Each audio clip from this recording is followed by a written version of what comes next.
그런데 이 서구울 같은 경우에 전략 선거구로 이제 당원 당규로 선정이 됐고 그러다 보니까 전략 공천 가능성 얘기가 나오고 있습니다. 여기에 대해서는 네네. 어떻게 입장을 밝히시겠습니까?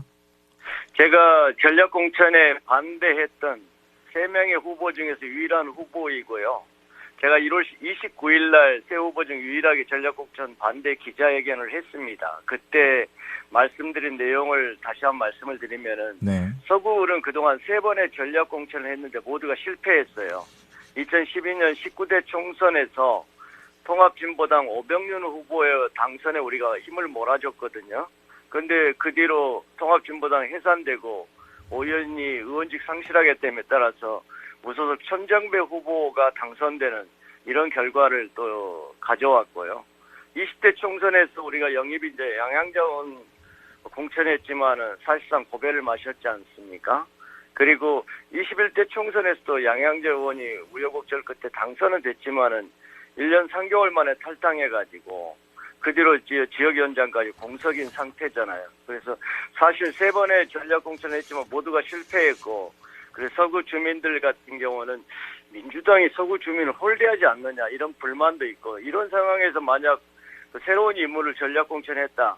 서구의 민심이 민주당하고 조금 멀어지지 않을까 이런 우려도 있고, 또 최근에 제3신당도 있기 때문에 역풍을 맞지 않을까 이런 우려도 있어요. 네.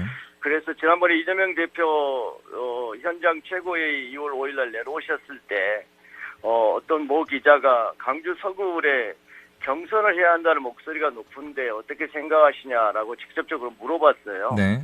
그때 이 대표가 말씀하시기를 다양한 방법으로 좀 국민 눈높이에 맞는 강주 시민들의 뜻에 부합하는 그런 사람들을 찾아내려고 하는데 그 방법 중에 전략공천이 바람직한지 경선이 바람직한지 좀 고민을 하겠다 이렇게 답변을 하셨는데, 제가 볼 때는 강주 시민들이 원하는 사람, 그러한 사람을 민주당 후보로 반드시 추천할 것이다. 그래서 아마 전략 경선에 더 비중을 두고 말씀하셨지 않는가 생각을 하고요. 네. 그래서 우리 당도 과거에 이런 3차례의 경험, 이런 실패를 좀 반면교사 삼아서 반드시 그 현명한 선택을 할 것이라 생각하고 저 또한 경선에 대비해서 이렇게 준비를 하고 있습니다. 네.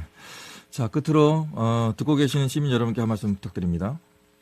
지난 한 해 참 고생이 많았습니다.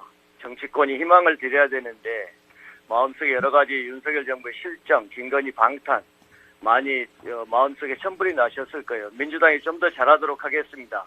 이번 선거가 무능하고 무책임한 윤석열 정권에 대한 심판의 성격이 있고, 그래서 반드시 민주당이 과반 의석을 획득해야 됩니다.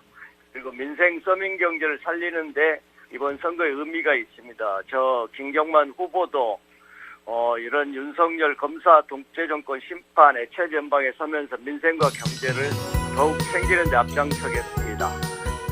힘내십시오. 예, 알겠습니다. 여기까지 듣겠습니다. 말씀 고맙습니다.